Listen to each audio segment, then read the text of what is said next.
once bantu bangasakhona ukuphumela ebaleni ikakhulukazi nawubuka lama killings lakaba khona noma phela kusa investigatewa kusaphenywa kodwa lama killings ayathusa.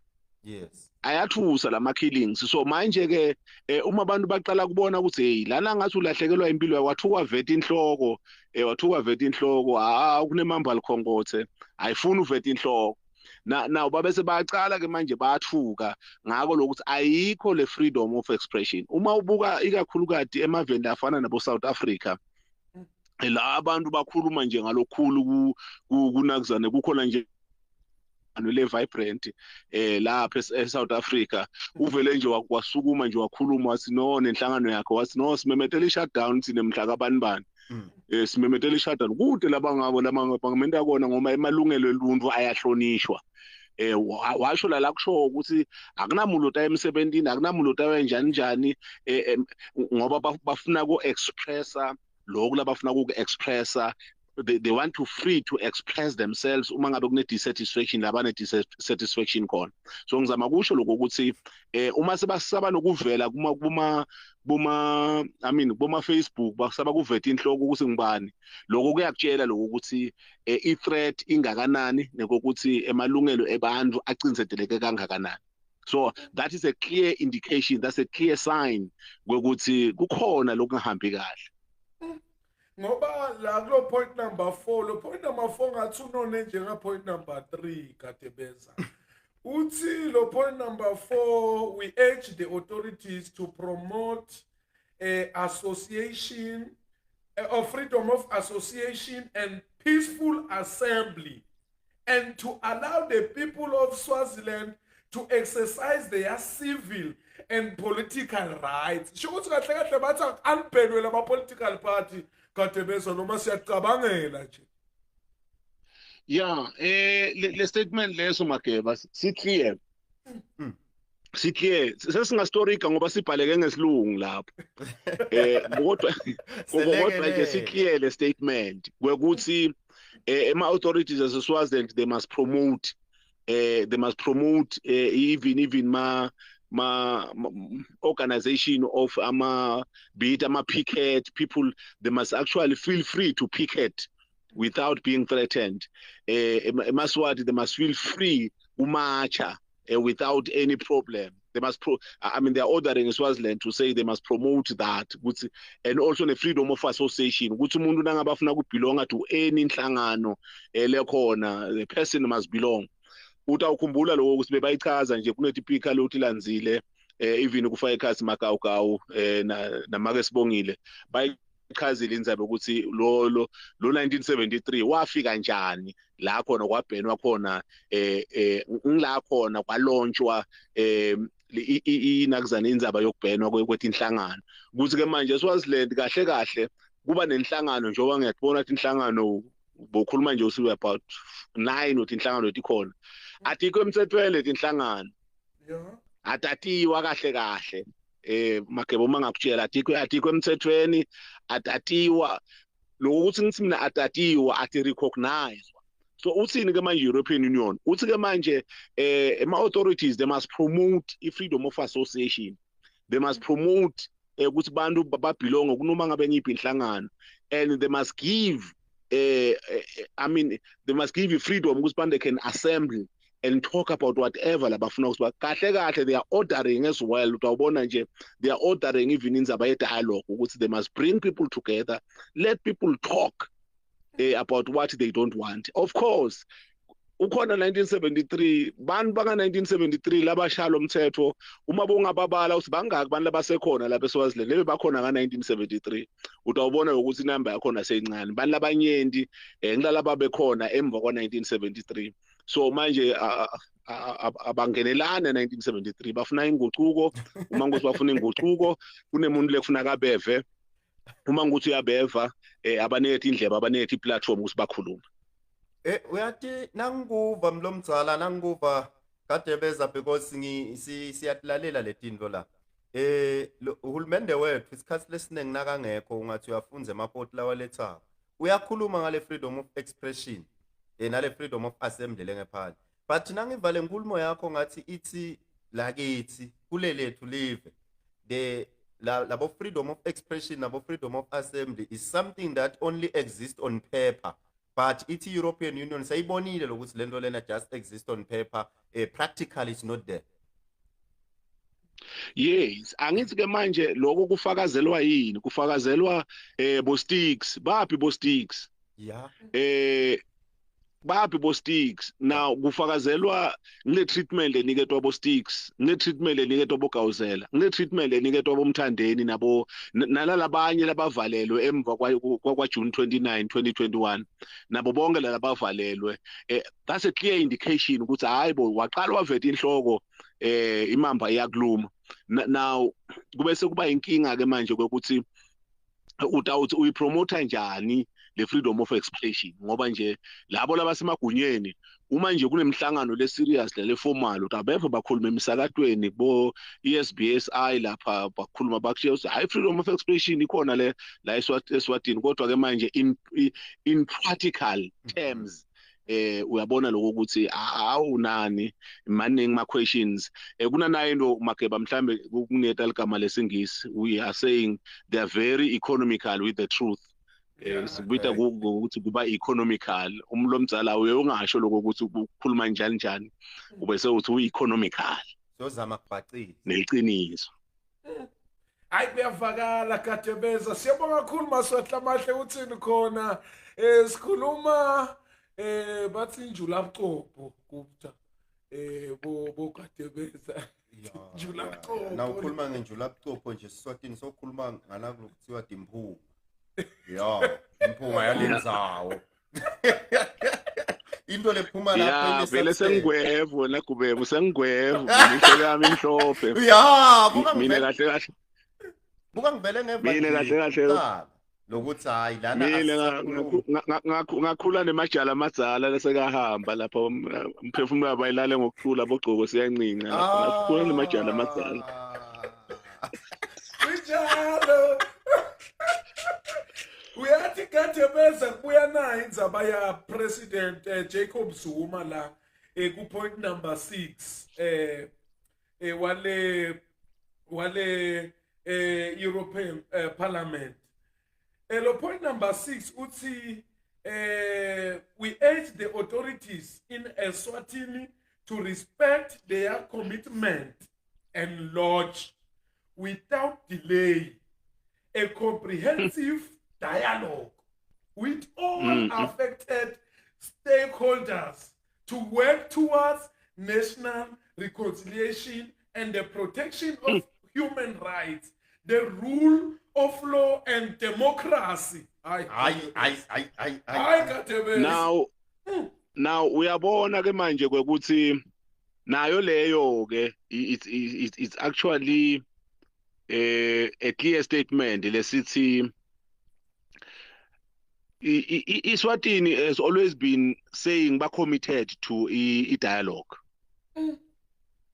They've always been saying that ever since go back to 2021. Last year they've always said they are committed to a dialogue. So now usesike manje European Union iParliament yakhona njengoba phela Swaziland uthi ucommitted ku dialogue sicela ukubona practical lokuthi ucommitted bita wonke ama stakeholders latsinzekako lakane interest kule dialogue ibite le dialogue babite labantu hlala nabo beve and also in the process of doing that wa respect la malungelo ebantu uyabona manje iphinzi biyela back kula malungelo ebantu what is dominant onke le submission ye-European Union to the Swaziland indzaba yokuhlukumeteka ilungelo leluntu ukuthi malungelo eluntu ayahlukumeteka therefore wena Swaziland njengoba uthi committed sicela ukubona ke practical kahle European Union bekathi uma ku possible memetela idate lethi itaba khona nini lenakuzane le dialogue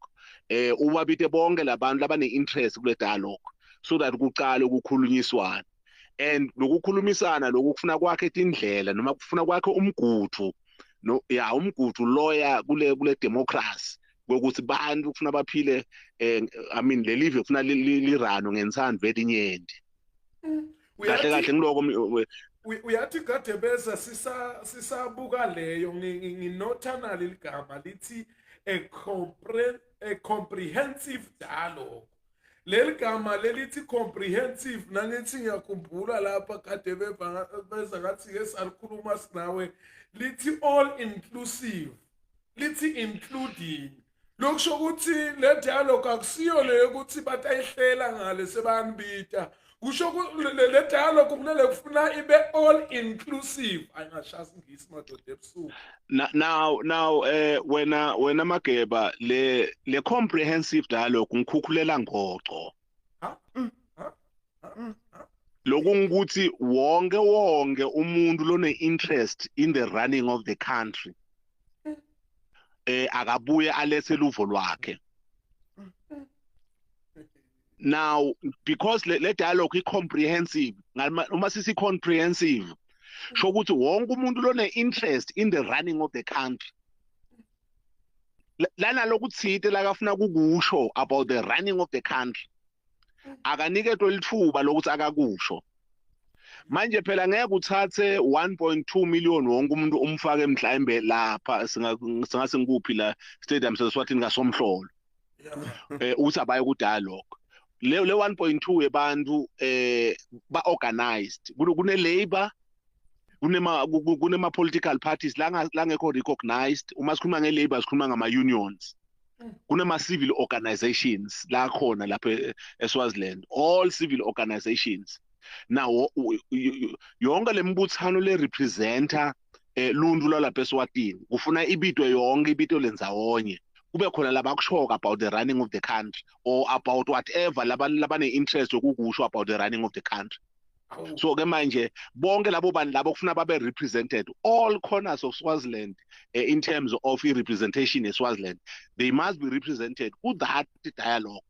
Kube khona labakushoko uma ukuthi bathi hayi lendlela esiphethwe ngakhona ngenda sibonelo Zulu, uma bathi lendlela esiphethwe ngakhona si right, okay abakusho ku dialogue ukuthi si right. Uma bathi no lendlela esiphethwe ngakhona sikho right, abakusho ku dialogue akukho right le siphathe ngakhona. Naku le kufanele sicela ukuthi siyelela baviwe kube khona umuntu otawubeva ukuthi oh naku le nikufunako. Uyathi Gadebeza songiniketa lo munye umcondo lapha. Uyathi sisuka kuThemba Masuku lo DPM wethu Deputy Prime Minister. Uthi Deputy Prime Minister lapha wonke uyawuba khona lo khala ngekuthi utshotshelwa inkomo ikhuluma ku dialogue. Nalaba khala ngemgwaqo watayikhuluma uthi wena labantu kuyawufuna babe represented Gadebeza ngoba lo 1.2 angakanele lapha. Now ngeke ufake 1.2 million wemaswati ufake nzawonye uthi siya ku dialogue, kodwa abantu banendlela abantu abameleleke ngakhona. Kunebantu kulethi inhlangano abantu abakhubatekile, kulethi inhlangano tabomake, kunethi inhlangano tema civil societies, different structures. Lama structures lawo kufuna khethe ama representatives, nawo lama political parties la ngasi recognize na kufuna khethe ama representatives kuhanjwe kuyiwe ku dialogue. Nabo labo labarana the current regime ikhipha nayo mhlambe ema representatives ayo ku dialogue na kuyokhulunywa ukuthi akahle kale sihlukana kuphi sebasho ukuthi sihlukana la naku sinele sikufunako sikufuna kwendeke ngalendlela na kunemagama lokhuluma ngawo lapho futhi reconciliation. Lokho ukuthi ke manje kufanele kwendwe reconciliation sho ukuthi sekunebantu labahlukumedekile kahle sekunema groups lesingasi group lamabili la kakhona lapho kaGogo eSwatini. Now njoba kunema group lamabili la kakhona kunalaba hamba nabo banibani nalaba ngahambi nabo banibani. Now there must be a process of reconciliation while kurana le dialogue. Also kufuna kwakhiwe indlela yokuthi how do we reconcile ngoba kukhona lababuka labanye labangekho right kukhona lababuka labanye labangekho right. Mhlawumbe uma ku30 even nisebenzise 30 bongo kukhona lababona lesinye sibongo lengase singcono kunalesinye ufuna ku reconcile ukuthi hayi sibakasiye sonke singemaswati asihlaleni ngokuthula, kodwa nje uma sisahlaleni ngokuthula sisahlaleni ngokuthula nganawo ngumgudu lekufanele siwulandzele. Kunana ibhomu point Gadebeza lela ngize ngisukume ngoba ngiva ngathi khona indlala letako khabo umkhulu walokho anjalisa nangabe baqinisa inhloko uthi no point number 7 the European Parliament the European Parliament calls for the EU to review and where applicable, suspend support programs for Eswatini. Now uyalibona ke leli point lelo ukuthi sekukhona labende isubmission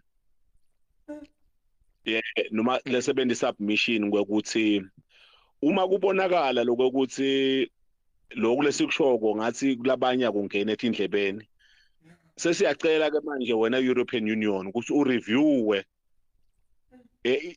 isupport lo iniketa iSwaziland kureviewa ke Zulu nakhona kuba diplomatic singakafiki kule gama la suspend uma umuntu afuna ukutshela ukuthi stop something akathi akaphumele balele kathi stop it review review uthi review kahle usuke kathi you must stop kodwa ke manje because the element of being diplomatic uthi no review any arrangement lekhona nale live uma ngabe ke manje kukhona lusito lobolunikayo bese kungena legama la suspension uma kukhona lusito loluniketa le live ke manje kukhona lobaniketa kona suspended review buka lobudlelwane lonabo buka lobudlelwane balama packages lo baniketa on in terms of support bubuke lobudlelwane ukuthi if you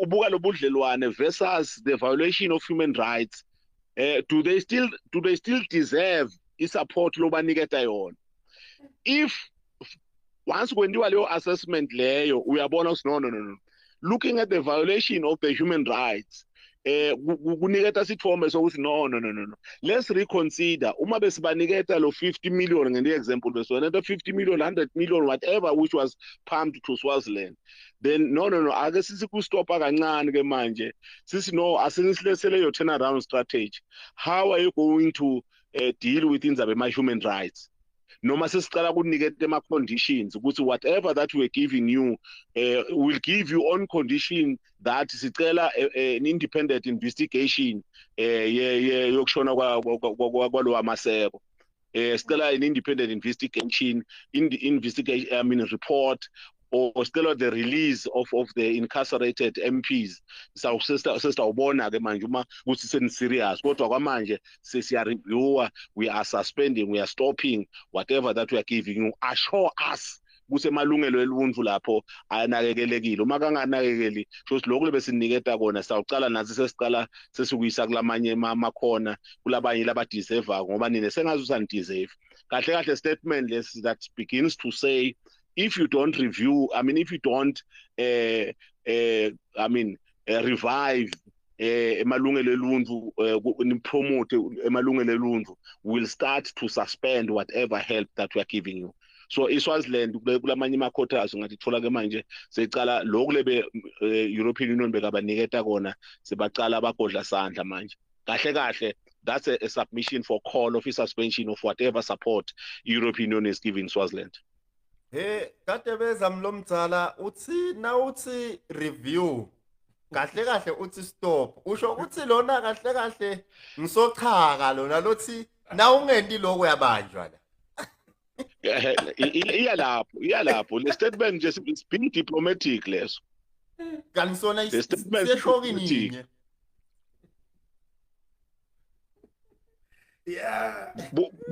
yangahlekela okay siyakubamba yes ngithi le statement kahle singisochaka lesigadebeza mlomtsala yes ngivuma nawe